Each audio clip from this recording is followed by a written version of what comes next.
Our Hiligaynon word for the day is bais. Bais.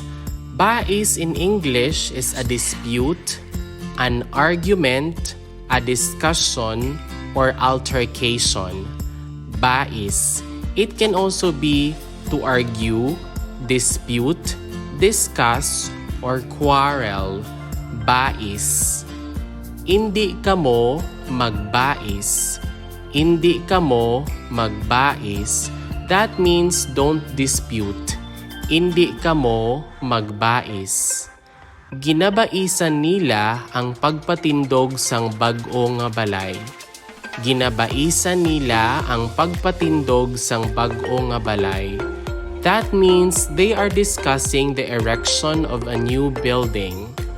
Ginabaisan nila ang pagpatindog sang bag-o nga balay. Baisa si fulano. Baisa si fulano. That means argue with fulano. Baisa si fulano. Ibais ako anay sa iya. Ibais ako anay sa iya.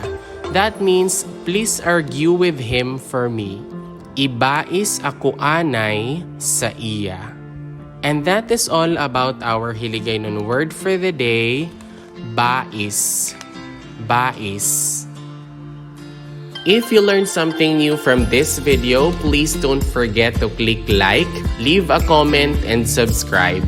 Moreover, you might also want to watch the next video on the screen. Maraming salamat, thank you for watching, and see you in the next video.